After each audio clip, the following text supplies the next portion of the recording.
Welcome to the Here's Waldo podcast, where we sit down with top visionaries and creatives in the video game industry.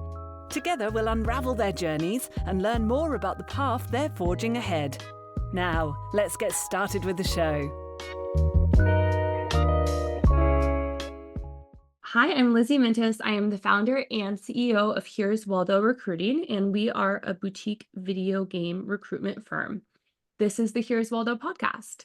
In every episode, we dive deep with founders and entrepreneurs and executives about their journey and what it has taken them to be successful. You can expect to hear valuable lessons and get a glimpse into the future of the industry. This episode is brought to you by Here's Waldo Recruiting. We are a boutique recruitment firm for the game industry that values quality over quantity. Before introducing today's guest, I want to give thank you to Dean at VentureBeat for connecting us at a VentureBeat event. If you haven't been, they're fantastic, really intimate, and you get to meet great people like Heidi and Parental, who introduced us directly. Thank you so much, both.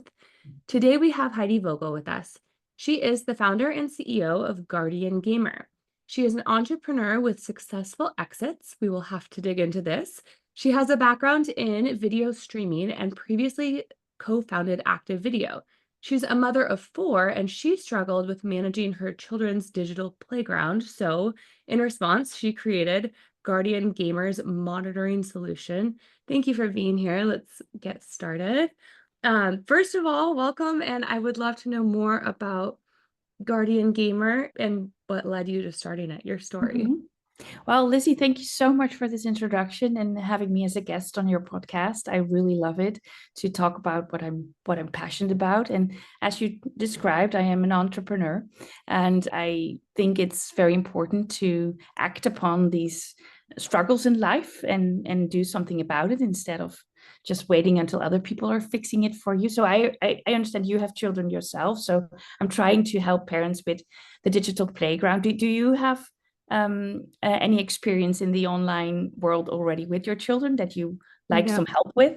Not yet. My oldest is 3, so we're not online yet. We're doing an Amazon Fire tablet that is not connected to the internet when we travel to watch videos that we download, but I haven't gone into that world. But it freaks me out. So I'm so glad to know more from you. Well, we're here. So we're here to help you. So what GuardianGamer is this digital playground where we provide parents access to a little bit of the experience their children are going through. So children going on Minecraft, Roblox, Fortnite, and this is a free world to walk around in for them. But that it's always scary for parents to not know what your children are up to or who they are talking to. And this is what we're trying to help them with. So we provide them a tool. It's called like a Guardian app, like a parent app, where they can organize the groups. And basically, this is a play date for what they normally would do on a real life playground. They just organize the groups where they are comfortable with the people their children are playing with. And to be clear, this is for kids under 12. So these kids are very into all these game experiences, and parents just have not like really been in those environments themselves, so they normally don't know what their kids are doing. So we're meeting the kids where they are, and we're providing parents with this AI supervision technology where they get little clips and little videos and little insights, and they can talk about it with their children. So it's a play date. So you set up who you want your kids to play with. Your kids don't have free ability to play with whoever they want. Is that right? It has 2 components to it. So on the one hand, you always have like online environments where they start talking to other players. So they can play with everybody in that free world, like Minecraft and Roblox and Fortnite. It's an open world. We're not closing down that world, but they cannot talk to everybody. They can only talk to their friends you select as a parent. Okay. So they can play with everybody, but they can't talk to them. Does that make sense? Yeah. And are there select games in which you are going to have your product work on, like going forward, or Fortnite, Roblox, or there's many others? Yeah, going forward, for now, we're thinking visibility is the problem. For now, we're trying to solve the visibility problem. So showing parents where are their kids are going to. So basically, they have access to that world because they have accounts there. You already have set that up or the kids have that set up. So we're not introducing kids to gaming. Kids, we meet them where they are. If they are want to play with their friends, you can allow them to go on any device to do that. But then you don't know what they're up to, or you don't have a way to participate. So what we want to show is, look at this amazing castle they've built, or look at this challenge they made. So we're coming from a positive angle instead of like a parental controlling and stopping the game. But we have limits. So the environment helps you to set those healthy limits. We're figuring out still, of course, where the specific needs are of parents. And well, right before this podcast, I onboarded some parents. It's like my community of friends here and family who are helping us to build this, are giving us that feedback to sort of like come up with the right set of features. But we need all the help we can use. So I'm very curious what you would do in a few years when you have your children on whatever environment out is there then. So we will have to keep in contact with what the kids are doing. But that's our goal. Eventually we will meet the kids where they are, and parents will be able to have conversations with their children about their experiences, like you would do when you play soccer, and you would be, as a parent, supporting the soccer game. You would know, hey, that was a great game, that was a great score. Just we want to be part of that process. Yeah, I like that analogy. My 3-year-old goes to school and they send pictures to me. And if I ask him, how was your day? He doesn't really give me much because he's 3. But if I'm like, hey, in this picture, I saw you and so were doing this, then I can really talk. So it seems like it would maybe make you closer with your kid and be able to relate to what it is they're doing. Yeah. Can you talk to me about that? You said there's an AI component. How exactly does that work? Yeah. So of course, the world has been like pivoting around AI, and I think you should envision this as an invisible like helper in the network. So once they are on board to this Guardian Gamer launching environment, there is an AI in the background, and always with the permission of the parents, they will go into that environment. We will have access to the gameplay so we can get little snapshots, but the AI will look at the whole experience. So if your child was in there like yesterday and tomorrow and maybe a little bit last week, we will try to give you the narrative, like, hey, they started to build this project where they wanted to build an onion farm. Well, here you can see them strategize, here you can see them build it, and here you can see them enjoy it. So we're trying to give the parents the narrative, and that takes a deferred process. So we're not doing it real time. So we're providing parents with like little clips and little narratives over time. So we're not in it for like, oh, now there is some bad word used, or we could do that over time, but that's not our approach right now. We want to give parents the narrative. So the AI will look at the gameplay and it will come up with that narrative. And it's pretty amazing what it can do. If you as a parent want to focus on creativity, it will give you creativity insights, because we will find them with the AI supervision layer. So that's sort of like the spiel we were going to find out with where is the interest of the parent, and then we will work towards what you want to see in the experiences. So if your kid is playing and let's say their friend starts to swear or say inappropriate things, it's not going to kick your kid out of the game. It's just going to report the information to you so you are informed. Yes.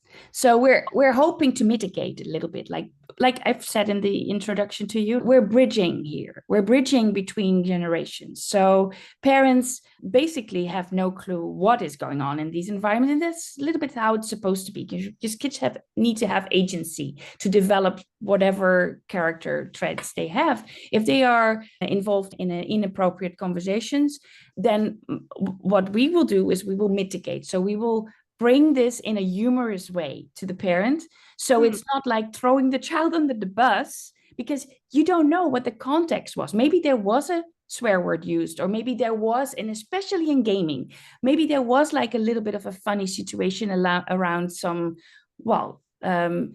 sensitive topic. But maybe if you get the context right and you go back into that gameplay moment, you will have a different idea. So we will bring it in a way that parents will be able to go back to that moment, talk with their child about it, and then compare it if they need to parent.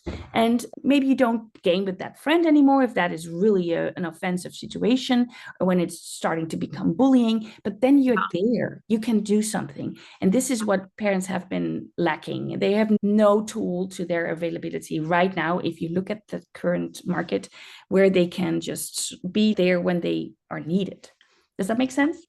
Yeah, it does. It also kind of reminds me of the AI video recorder, and it gives you the highlights, and then you can click in if you want, and you can go back to that moment, which is super helpful. And it gives you a summary if you just want a TLDR. So we give summaries, and we give like those playback moments, and we're still like finding all these market fit kind of like features.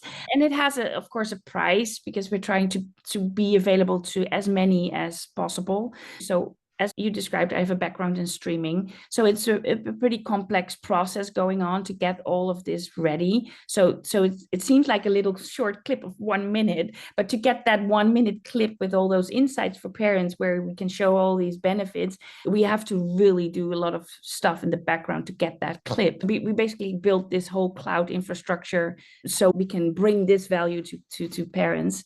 So we do, it has a price, it has a cost. And we're going to drill down the cost to a very minimum, so we can serve the hours parents want on this platform, but also the children are happy with the clips and the game time. But from the start, it is all intended to be a positive environment, a safe place, a hangout. I always say it's the trusted way for kids to play. And of course, we need to build that community of parents who want to become involved in this process. And I know there are millions out there who want to, but have no way and no access into it. So we're hoping to be that bridge. Yeah, it seems like such a big need. So from the time you started the company to now, is this a growing space? Because it seems like I don't want to say every kid plays games, but like the vast majority of kids play games. So it seems like it would be such a growing problem. Yeah, I think you're right. And I think we will become better and better in monitoring, I think, eventually, because we're only at the start of this. Imagine that. So we're a multimodal AI. Imagine what this AI technology, because you wanted to talk about the AI technology. The moment we had our hands on a model which could do a little bit of the vision AI, imagine you can just throw in gameplay, like the video, like the little clip I was just referring to in my explanation, where you want to go back to. Imagine that is a little clip you can just serve an AI. So that's basically the level we will grow into, that we will be able to understand the gameplay and the scenarios and the moments where we need to be there for the children. I cannot imagine a world anymore where this will not be there. And I think we're only at the start. It will only become better. So the moment we had our eyes on that vision model, we over a weekend we crunched the code. I was with my team. It came out on a Friday.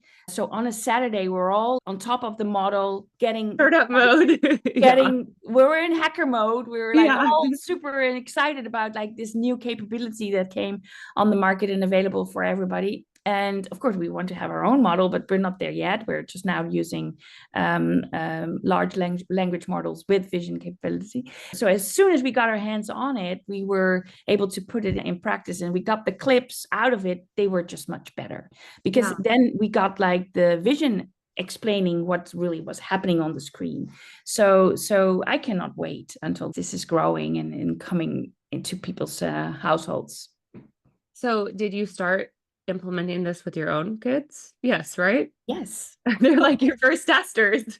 Of course, I am basically the product manager. I'm the founder, so I'm product managing this. But my kids are the product requirement writers for all of this, because they are on this all the time. And everybody in the team who has kids have their kids on it. And we built this for them, because we want them to have a parent in the house that isn't guilt tripping them because they love gaming, because that's also the other part. It's a little bit invisible in the market. Kids who love gaming and have a parent who is worried has to deal with that situation. And it often is, and I've talked to many, many gamers, and it often is that the kid feels that they shouldn't do something like gaming, it's not right. But if just a little bit of that turn into a positive connection, Yes. I cannot imagine what that would be doing to a child's life. Because I had like kids, 18-year-olds, who were talking about their connection with their parents. And it's really devastating. Some parents just even cannot appreciate their child to this day because they were disconnected over gaming. Yeah, it is a big point of contention, and Yeah. like a lot of parents don't understand it. Can you talk about the positive impacts you've seen gaming have on your testers, your kids, the Well, industry? I can make it like very personal for now. So a very interesting example is that my child, this is my son, like when he was like 10, 11 years old, developed like a sense of economics, like how do economics work? So he got his head around like, hey, you can build an asset, you can sell an asset, and you can just make it available, and all these things. So he started to sense a little bit like the value of like a virtual. So what we did, we gave him a Robinhood account to do some trading in the real world. So this is turning things around, like using gaming as a tool in your life. If this is something your child is really, really enthusiastic about, then see what they learn and then pick it up and apply it to some other context. So that's what we did. So we gave him like access to some like of the real life stock. We made him a list. Of course, there was Roblox on, and it was like on, and Whatever all cool those stuff. I think he also did some basic, very fluid product he put on there. But anyway, he started trading and he made money out of it. He just real life money, and he was having conversations with us about stock markets and all these things. So it was really not an issue at all. He picked it up in the gaming world, and we just saw that kind of aspiration of him, and then we're like, okay, let's use it and build it around some other skill. So that's just one example. And then my 9-year-old then, who was not a big gamer, I have to admit, so but was in the environment, she developed like this connection with her friend where they like playing with dolls. Boys like to play with cars and then do car kind of games online. Yes. But I saw immediately my girl into like a super creative mode where she was building a house and was and also caring about her friend. Like, for example, in Minecraft, you have like these moments where it's scary and there's zombies. And what I could see with my platform was that she was caring for her friend. She was really making her friend feel comfortable. Oh, let's build another layer so the zombies can get into our house. So and it was like a delight to watch. That's awesome. That's great. Yeah, I like the idea of your platform just connecting parents with their kids a little bit more. It's all what it is. And I hope it's 5 minutes a day. You look at the little video, and hopefully around dinner time when you have like already that moment there. And then we don't need you to be on this platform for hours of streaming through. Yeah, like hopefully not. no. That then I would fail my mission, because my mission is not giving you another addictive algorithm to look at endless streams of content. No, I want you to look at your child. Yeah, that makes sense. Yeah. So you've started 3 companies, right? Yeah. This is your 3rd? Congrats. Well, 5, I think. I put it on today. I had a fashion company in leisure. So I made an leisure brand. I wanted to be the digital friend. Like I had this line, and I wanted to have my clothes tell me when I was running with an app, go right, go left, this is a safe route or whatever. So I've always been like on the edge of things. So this is my really step out of technology, where I wanted to do something else. So I did a fashion brand, but I had to stop it because I moved to the US, and with the exit money, I built this brand, but it's not there anymore. But streaming technology, we've sold technology like cloud TV to cable operators, where you could just bring innovation to the TV faster. Like you had set-top boxes in the past, the cable box, it was all clunky technology. So what we basically built was a environment where you could bring that intelligence into the cloud. We call it cloud TV. And then you could have an Apple-esque kind of interface for your content library. So we worked with cable companies all over the US, bringing that technology to households. Like millions of households has used our technology there. So that was one. And then I was the first kind of like pioneering mode with Wi-Fi, like back in the days. I'm a little old. So when you were like having a coffee now, it's pretty normal that you have access to Wi-Fi, but in the past it wasn't. So before Starbucks would give you a Wi-Fi network to drink with your coffee, I was having a back office platform allowing a mom and pop shop to provide Wi-Fi access in an easy way. So you don't need it to be, well, you could serve the coffees and the cakes and the sandwiches, but your technology back office was managed by me. So I had a company in that space. We call it Pico Point. It's still there. It does some locations still, like in the Netherlands and in Europe. It's not a US based company. Originally, I'm from Amsterdam. So Okay, I was curious about that. So, but I feel like all your companies have a similar thread, except for the clothing company, right? Yeah. You have some similarities between all of them? Yeah, so Wi-Fi and then streaming and now gaming. I actually think what we're doing can be applied to many, many environments. We are now started with gaming, but it could also be streaming content eventually. But I think the unpredictability about the gaming experiences is where I want to be. Like if you have a good vetted content library, you can have a peace of mind. Oh, this is what my child is watching, and children watch. Your age children, I think they watch over and over the same thing again. Yeah. So you don't need a big library. So but with gaming, there's a lot of unpredictability and things you just don't know. So I feel the need is more in the environment with gaming than it is with streaming. So that's more where we should. Yeah, that makes sense. There's a lot more unpredictability and I guess opportunity based around that. And it's only growing. Yeah. Seems like a great market. So what are some of your takeaways as an entrepreneur forever that you have taken? Like what have you really learned in your past companies? And what are you doing differently, I guess, with your fifth company compared to, some of the first that you started? What are some lessons? Well, the world is changing. So we're a small team now. In the past, we had to have more money available also to do more. Like, for example, now running a database, it's almost commodity.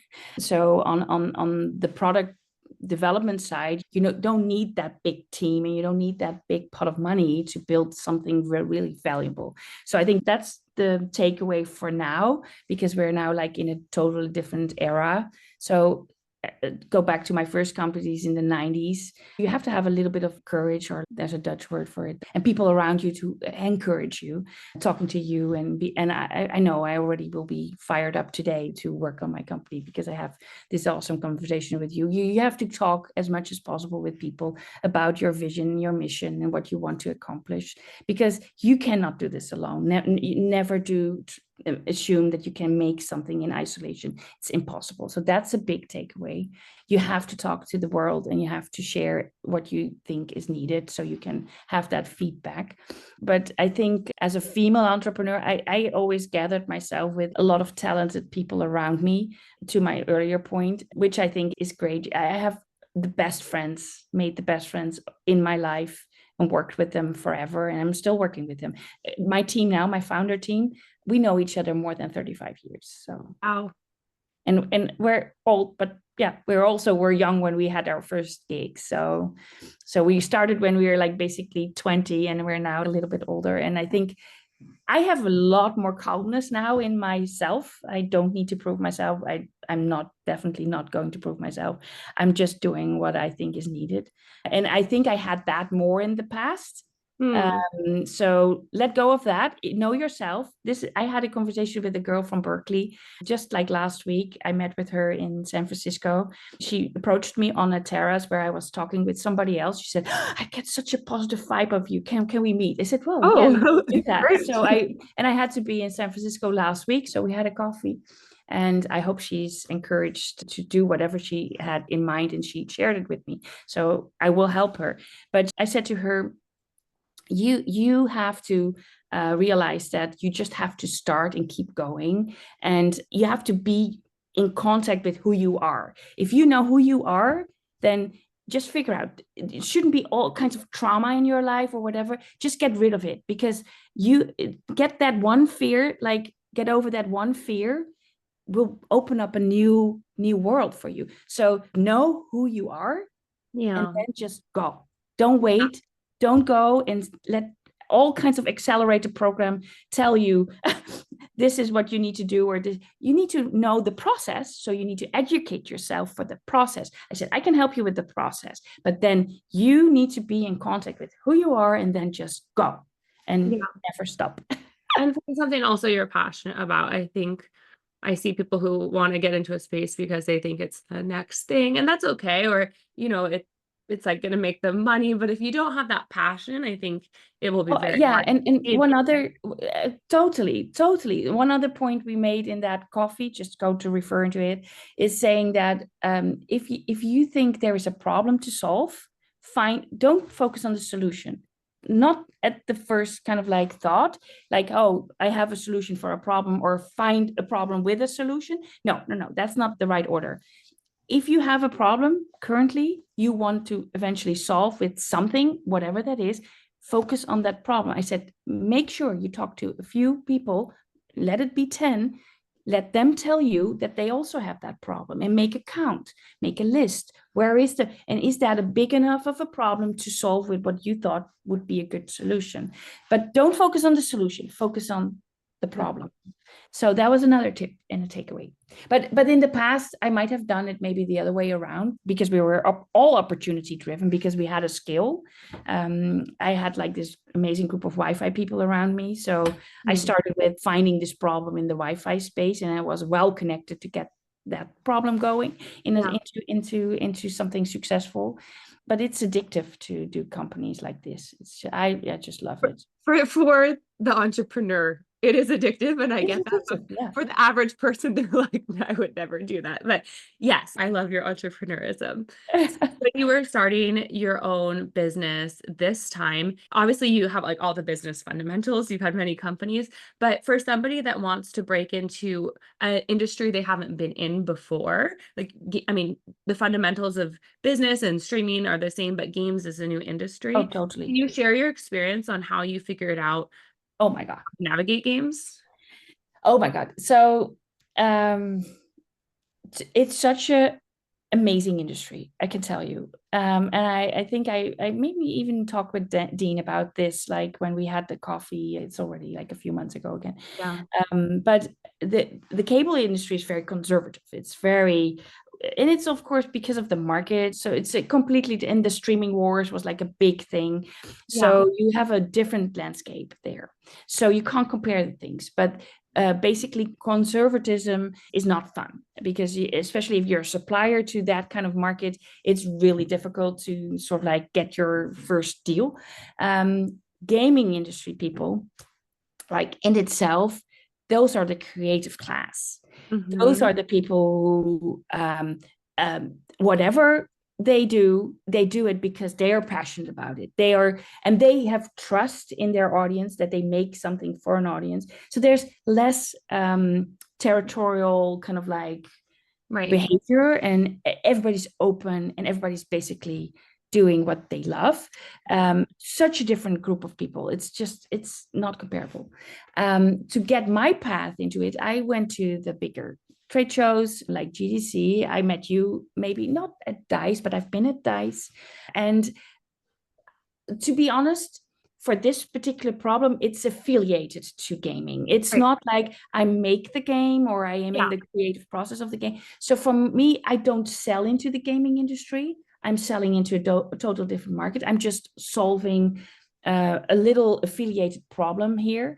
Right. So I feel very connected with the market, and I know everybody will love what we're doing because I think it's not costing them money. It will just only give them the benefits.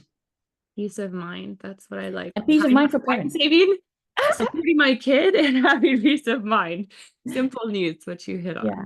I hope I will not disappoint you in a few years. And I will be there whenever you have parenting questions.